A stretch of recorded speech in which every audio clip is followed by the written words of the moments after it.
At Christmas dinner, my stepdad pushed me away from the table and said,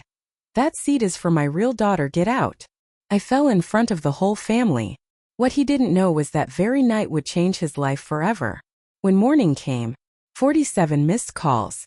My stepfather, Mark Dalton, shoved me away from the Christmas table and snapped that the chair was meant for his real daughter and that I needed to get out. And before I could even react, I hit the floor in front of everyone. But what he had no idea about was that later that same night I'd set off a chain of events that would completely upend his life. Because by the time he woke up the next morning there were 47 missed calls waiting for him, and every one of them mattered.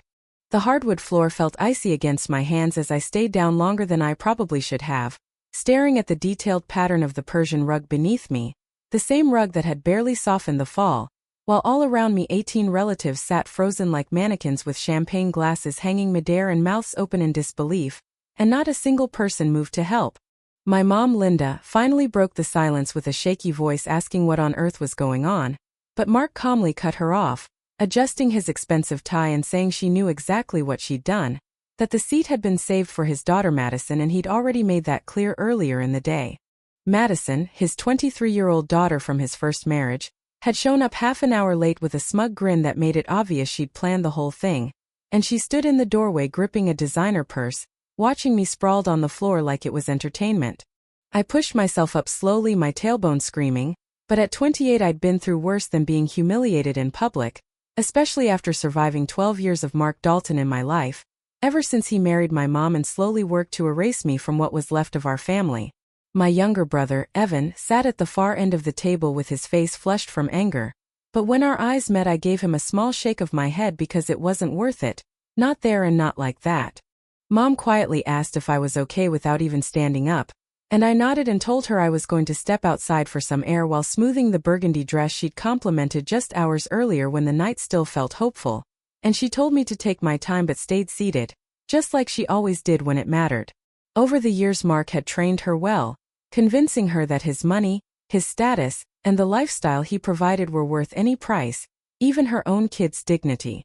I grabbed my coat and walked through the massive Dalton house, past rooms that looked straight out of a design magazine with towering ceilings and original oil paintings, all reminders of the fortune Mark had made flipping rundown warehouses into luxury condos across the Pacific Northwest, something he loved rubbing in my face whenever he wanted to point out what my late father supposedly failed to give us.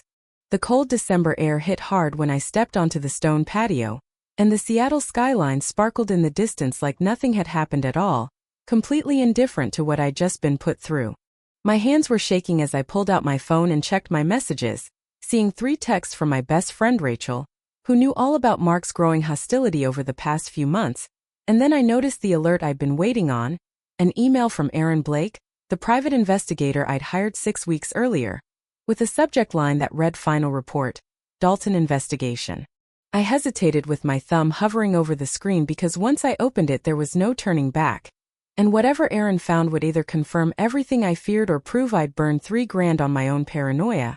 But I opened it anyway. The first attachment was a photo of Mark standing outside a downtown Seattle hotel with his hand resting on another woman's lower back. And it definitely wasn't my mom, and the timestamp showed it was taken the same Tuesday night he'd claimed he was out meeting investors.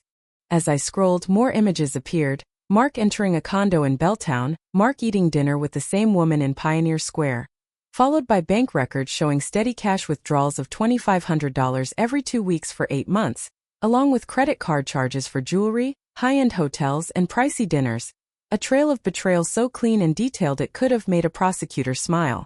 The final document was the real knockout, though, because Aaron had tracked the woman through property records and identified her as Nicole Harris, who lived in one of the luxury condos Mark's company built a few years back, specifically Unit 2847, owned on paper by a shell company that Aaron traced straight back to Mark through corporate filings and tax documents. Mark had used money from the family trust to buy his mistress a $400,000 condo, money that legally belonged to all of us, including the portion my mom contributed when she merged her inheritance from my father's life insurance into that trust on the advice of Mark's lawyer, the same trust meant to protect Evan and me no matter how the marriage turned out. I'd suspected cheating for months because of the late nights, the secretive calls, and the sudden obsession with expensive cologne, but I never thought he'd be reckless enough to steal from the family trust to fund the affair. Once my hand steadied, I forwarded the email to myself multiple times, backed everything up to my cloud, and took screenshots of every page before opening my contacts and finding the number for Daniel Cross, a divorce attorney whose work I'd respected after seeing him handle a case for one of my marketing clients.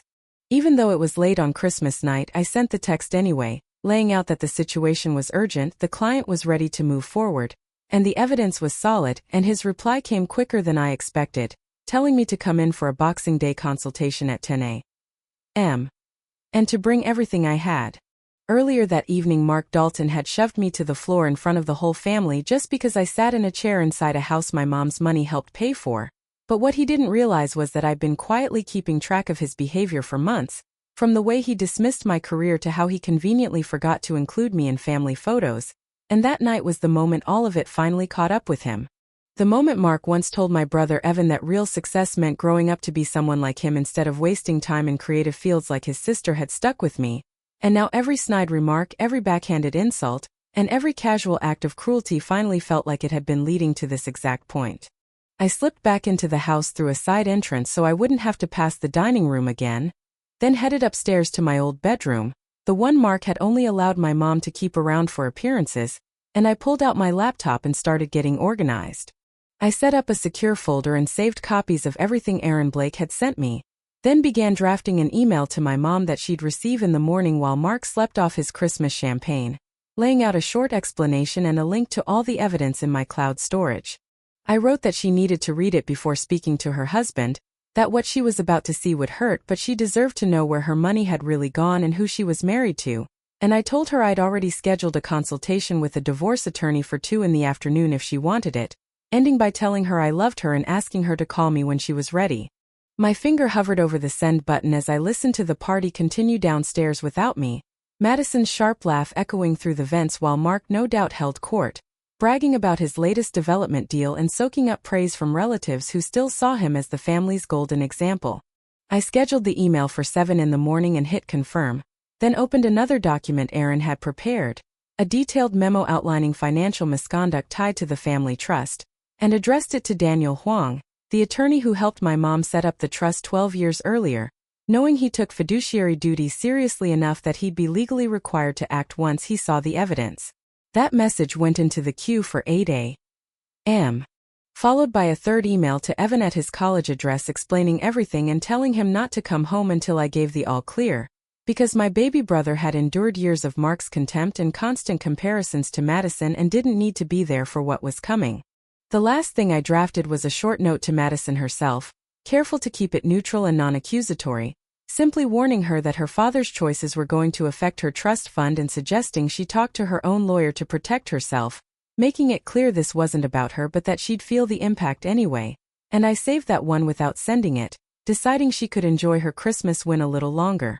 As the sounds of the party finally faded downstairs with car doors slamming and goodbyes echoing through the foyer, I stayed in my room staring out at the Seattle city lights and felt something around Mark I hadn't felt in years, which was control.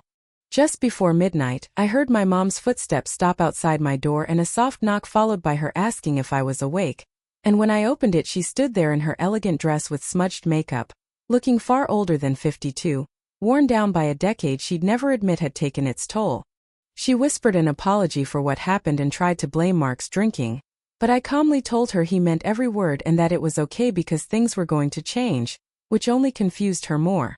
I told her to check her email at 7 and promised she'd understand then, hugged her, told her I loved her, and sent her to bed while keeping my face unreadable as she searched for answers. Then I set my alarm for 6:30 and fell asleep fully dressed, exhaustion winning out faster than I expected. My phone buzzed right on time, gray morning light filling the room, and the house below was completely silent as I checked my email dashboard and saw all 3 messages queued and ready. I thought about showering to feel normal but my body was buzzing, so instead I made coffee in the old Keurig I'd kept since my teenage years, a reminder of how I'd learned to take care of myself inside Mark's world. And as the bitter taste hit my tongue I watched the clock tick down to 6:45, knowing my mom would see everything in 15 minutes. I wondered if she was already awake, if her instincts were stirring the way they used to before Mark taught her to doubt herself. And as I waited I pulled up Aaron Blake's contact info and reread a note at the bottom of his report that I'd skimmed past the night before, offering additional surveillance for divorce proceedings and connections to forensic accountants and asset protection attorneys, along with a blunt reassurance that I'd done the right thing and that men like Mark always think they're untouchable until suddenly they aren't. Aaron was right because Mark had grown sloppy and arrogant, probably starting his affair with Nicole carefully before getting lazy as the months passed, falling into predictable cash withdrawals and routine hotel visits, convinced my mom would never question him and that his control over the household meant no one would ever dare look too closely. Mark had forgotten about me, or maybe it was worse than that because he'd never seen me as a threat in the first place, and that blind spot was exactly what made everything possible. At precisely 7 a.m., the first email went out to my mom, and I watched the delivery confirmation pop up on my screen as my heart started racing, knowing there was no undoing it now. Down the hall in her bedroom, her phone would already be buzzing, because she'd always been an early riser, and I knew she'd see it almost immediately, so I counted the seconds in my head as 1 minute passed, then 2, then 3. At 7:04, a sound came from the master bedroom that wasn't a scream but something far worse, a low broken noise that squeezed my chest with second-hand pain, because even though I'd braced myself for anger or blame, I wasn't prepared to hear my mother's heart shatter through 2 walls and a closed door. I heard rushed, uneven footsteps, the bathroom door shutting, and the sink turning on, and I pictured her splashing water on her face while scrolling through the evidence with trembling hands, seeing the photos of Mark with another woman, the bank statements documenting months of theft, and the property records that proved the betrayal was planned. 8 them. Daniel Huang received his packet outlining the trust violations, and 15 minutes later Evan texted me from school saying he'd read everything, telling me to stay safe and reminding me he was there if I needed him, and I told him to stay put because things were about to get ugly and Mom would need time, which made him immediately reply that she deserved better than Mark and always had. At 8:43 my phone rang and it was Mom, her voice barely audible as she asked if this was real and begged me to say it wasn't, and I calmly told her every document had been verified, that Aaron Blake was a licensed investigator with 15 years of experience, and that Daniel Huang would confirm the financial misconduct, apologizing even as I heard her breath hitch before the silence broke into raw, unfiltered rage. She demanded to know where I was, and when I told her I was still in my room and leaving soon to meet Daniel Cross at 10, reminding her the consultation was already paid for if she wanted to come, she said she'd be ready in 30 minutes and hung up. I changed fast into a navy suit I'd packed for exactly this moment, pulled my hair back, kept my makeup minimal, and loaded my laptop bag with printed copies of every file Aaron had gathered. While downstairs voices rose as Mark's tone turned sharp and defensive and Mom demanded answers, and I stayed put to give them space. At 8:50, someone pounded on my door and Mark shouted for me to open it and accused me of lying to my mother. But I didn't respond because I'd planned for this and had installed my own lock years earlier after he'd made a habit of barging into my room. He threatened to break the door down until Mom's voice cut through him, firm and unyielding, listing the evidence and asking point-blank whether Nicole Harris lived in Unit 2847 of the Belltown project, and whether he'd used money from the family trust to buy it, and the silence that followed told her everything she needed to know. She ordered him away from my door and said we were leaving in 20 minutes, and when he asked where she was going, she told him she was seeing an attorney to protect what was hers from what he'd stolen. I waited 10 more minutes before stepping into the hallway, where Mark stood pale and rumpled, staring at me with a mix of fear and hatred as he accused me of planning this, and I reminded him he'd shoved me to the floor in front of 18 people over a chair, and asked if he really thought there would be no consequences. When he muttered about everything he'd built, I told him he'd built it on lies on my mother's money, and on treating her kids like problems, then walked past him and told him he should call his lawyer because he was going to need one. Mom was already by the front door gripping her purse, eyes red but steady, dressed in a sharp gray pantsuit that made her look like the powerhouse attorney she'd been before Mark convinced her to give it up, and we drove downtown in silence through quiet Boxing Day streets. Daniel Cross's office was sleek and modern, and he himself was calm, focused, and methodical as he spent 2 hours reviewing everything and finally told my mom this was one of the clearest cases of financial infidelity and trust abuse he'd ever seen, explaining we could pursue criminal charges as well as divorce, which she met with a steady declaration that she wanted everything back. Daniel outlined the need to move fast, freeze accounts, lock down the trust, and coordinate with the trust attorney, and when he mentioned Daniel Huang by name and nodded at my confirmation that he'd cooperate, he said we'd begin immediately and slid the first documents across the desk for my mother to sign. We'll file the divorce petition this afternoon, and with the evidence showing he's been draining assets, the judge will almost certainly grant temporary orders in your favor within 48 hours. And as Mom signed the first paper, her hand shook but then steadied with every signature that followed, and I could actually see the change happening as she stepped back into the woman she'd been before. Mark, sharp, decisive, and no longer afraid to push back, with 12 years of his control finally starting to crack. I told Julian there was one more thing and pulled out another folder I'd prepared, explaining that Mark had spent years telling everyone his success was completely self-made. But I tracked down the incorporation documents for his first major development and found Mom listed as a primary investor for $250,000 back in September of 2014.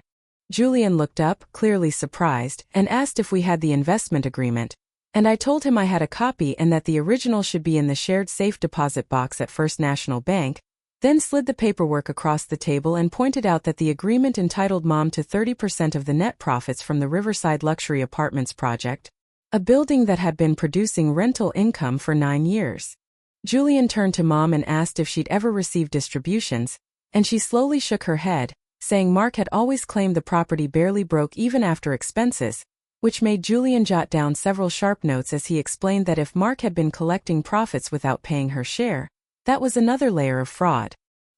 He looked at me with clear respect and said I'd been thorough, and I told him I'd learned from my father, who'd been a CPA and drilled into me from an early age that numbers don't lie, people do, and you just have to know where to look. Mom teared up and said my dad would have been proud of how I handled everything, and we spent another hour working through strategy as Julian explained Mark would be served with divorce papers by the next morning, and that the trust investigation would run alongside the divorce and could lead to Mark being removed as trustee and facing civil penalties. When Mom asked about his real estate company, Julian clarified it was mostly premarital property, but made note when she said she'd invested heavily in 2 projects under partnership terms, telling us he'd need to review those agreements because her capital could entitle her to a share of the profits. By the time we left the office it was after 1 in the afternoon, and my phone was blowing up with 31 missed calls from Mark, 14 texts swinging between apologies and threats, 8 calls from Madison, messages from family members, 2 unknown numbers, and 1 missed call from the trust attorney Daniel Huang. Mom called him back from the car on speaker, and he calmly told her he'd reviewed the documents, that the situation was serious, and that he'd already filed a formal complaint and frozen all trust disbursements effective immediately, meaning Mark no longer had access to a cent, while recommending a forensic accountant to trace transactions going back 5 years. Mom closed her eyes and told him to do whatever was necessary, blaming herself for trusting too long, and he reassured her that trust wasn't a failure. We drove back to the house to gather her essentials since Julian had strongly advised she not stay there, especially with tensions high. And when we saw Mark's car in the driveway, Mom tightened her grip on the wheel and whispered that he'd never been violent, but I reminded her he'd pushed me to the ground the night before and told her I was coming in with her. Inside, the house felt smaller in daylight, less impressive and more like a shrine to Mark's ego, and when he came out of his study looking worn down and desperate, he tried to claim I'd turned Mom against him until she cut him off and listed the photographs, bank statements, property records, Denise Carlson, Unit 2847, and $400,000 from the family trust, which made him sag and mutter excuses about a mistake and a complicated investment. Mom didn't let him finish, demanding he explain the 8-month affair, the theft from her children's inheritance, and the public humiliation of her daughter at Christmas dinner, her voice rising with every word as she finally said she'd spent 12 years making excuses for him and was done. 12 years, she said, 12 years of letting you belittle my children because I kept telling myself you loved me, when the truth is you don't love anyone but yourself. And when Mark shot back that he'd given her everything, the house, the lifestyle, she told him all he'd really given her was isolation and a beautiful prison where she had to watch him slowly tear apart her relationship with her own kids, feed her lies, and strip her down piece by piece. She walked past him toward the stairs and told him she was packing her things and that he was not to follow her, and I stayed back in the foyer while she went upstairs, feeling Mark's stare burning into me as he spit out that this was what I'd wanted all along, to destroy the family and pull my mother away from everything we built. I told him he'd destroyed his own family the moment he decided my mom's money was his to spend on another woman, the moment he shoved me to the floor over a chair his daughter wanted, and long before I ever hired a private investigator. He snapped that he could have given me everything, a job in his company, access to powerful people, opportunities I'd never get at my so-called mediocre marketing firm, accusing me of being resentful and convinced he was my enemy, and I told him he made himself my enemy when he took my father's pictures off the walls, when he told my mom it was unhealthy to remember him, and when he treated Evan like a failure for wanting to study art instead of business, because what he really wanted was never family, just an audience. He opened his mouth to argue, but Mom appeared at the top of the stairs with 2 big suitcases, and I rushed up to help her, carrying them out to the car together while Mark followed us into the driveway without stopping us. When he asked where she was going, she told him somewhere he wasn't, that he'd be served with divorce papers tomorrow, and that all communication would go through her attorney, and when he begged her not to do this and promised counseling or therapy, she turned back one last time and said the only mistake she'd made was believing he'd love her children like his own. We drove away, leaving him standing alone in the circular driveway of a house that was about to become a battlefield. And that night Mom stayed at my apartment, which was tiny compared to his place but safe and ours. We ordered Chinese food and sat on my beat-up couch trying to process how a decade of lies had collapsed in a single day. Eating quietly because we were both too drained to talk, and when her phone started ringing around 8:30 from unfamiliar numbers, I told her it was Mark calling from other phones and that she shouldn't answer. I put her phone on Do Not Disturb so only real contacts could get through and told her the rest was just noise, and she stared at the screen saying she kept replaying all the signs she'd ignored, the late nights, the distance, the jewelry receipt he'd brushed off as a client gift, admitting she'd wanted to believe him so badly she'd convinced herself of anything. I told her she wasn't stupid, that trusting your spouse isn't weakness, it's what marriage is supposed to be, and when she said I'd always seen through him, I reminded her I never married him and even I hadn't known about the affair until recently, only that something felt wrong. She asked how long I'd been planning this, and I told her the investigation was 6 weeks but I'd been watching him for years, seeing how he treated us and how he made her smaller, and that the affair just gave me the proof I needed. She whispered that she should have protected me better and left sooner, and I told her she did what she thought was right and that manipulators like Mark succeed because they're good at what they do, but she was leaving now and that's what mattered. When Mark texted again threatening to cut me off from everything, I showed Mom and she calmly replied that the trust attorney had already frozen his access and that he couldn't take what he no longer controlled, and when he shot back that she'd regret this, she answered that the only thing she regretted was 12 wasted years and blocked him completely. Over the next few days everything unfolded exactly the way Daniel Cross predicted, with Mark served divorce papers on December 27th, account restraints granted the next day, and by December 30th Daniel Huang confirming Mark had stolen at least $600,000 from the family trust over 5 years, not counting the condo, while the forensic accountant uncovered even more, showing Mark had been billing personal vacations, car payments, and even parts of Madison's college tuition as supposed family investments. The theft had started quietly about 3 years into the marriage and then snowballed, growing bolder and more reckless over time, until the final estimate put the damage at more than $800,000. On January 2nd, the local business journal finally ran the story, naming Mark Dalton as a prominent real estate developer under investigation for trust fund misappropriation, and within hours his business partners rushed to issue statements distancing themselves from him, while 2 major development projects were suspended until his legal mess was resolved. My phone wouldn't stop buzzing all day with news alerts, social media tags, and messages from people I hadn't spoken to in years who suddenly felt entitled to updates on our family disaster. And by that evening I had 47 missed calls, mostly reporters and bored acquaintances chasing gossip, all of which I ignored.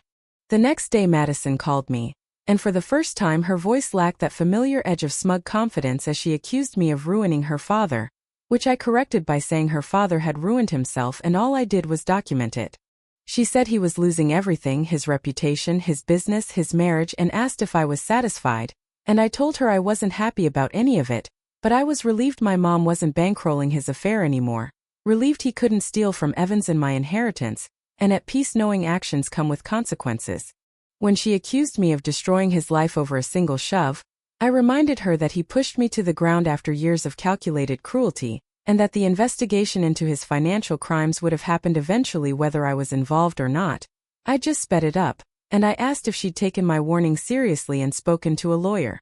After a long pause she admitted she had, and that her attorney said she might keep her trust fund depending on whether it could be proven that the money came from stolen assets, and I told her then she'd better hope the forensic accounting was thorough, because if the money was clean she'd be fine and if it wasn't she'd have to give it back, which made her snap that I'd turned her father into a criminal, and I told her he'd done that himself when he stole money that wasn't his and all I'd done was turn on the lights, after which she hung up. By mid-January, Mark had been forced out of the estate under court order, with my mom granted exclusive use of the house while assets were divided,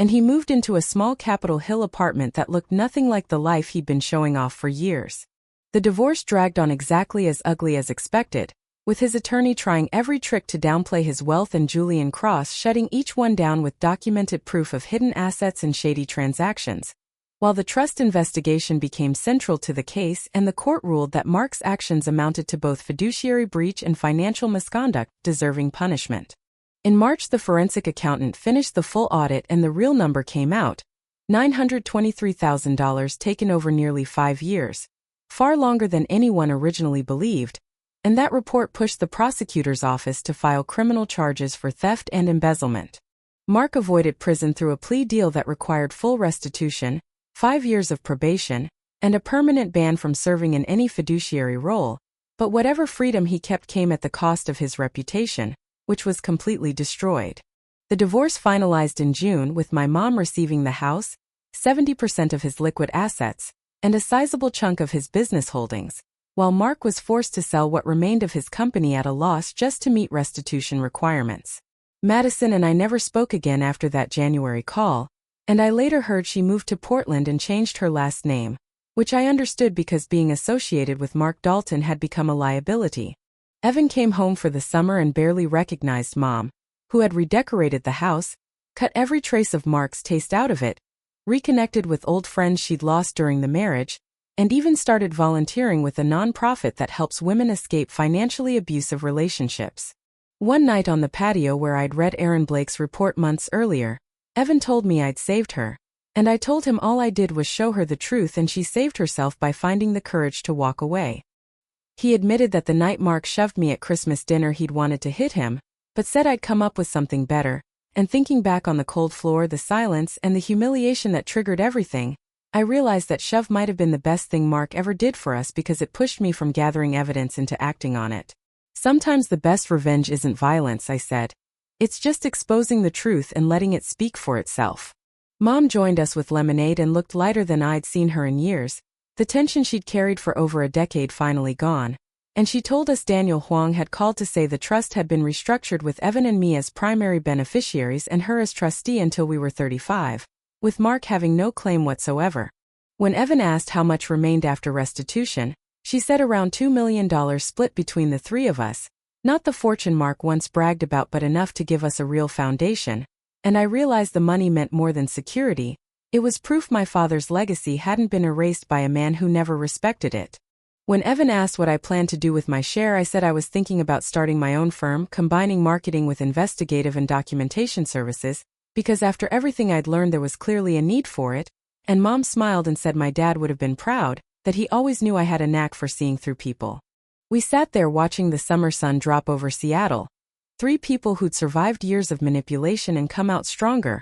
while Mark Dalton was somewhere across the city, rebuilding a smaller life from the ruins of his own arrogance. I didn't hate him anymore, and I didn't feel victorious either, just distant, because when he pushed me to the floor in front of our family he thought I was powerless, and he learned too late that evidence beats intimidation, truth cuts deeper than force, and the daughter he dismissed for 12 years had been paying attention the whole time, and by the time he woke up to 47 missed calls the next morning, his life was already over as he knew it, even if he hadn't realized it yet.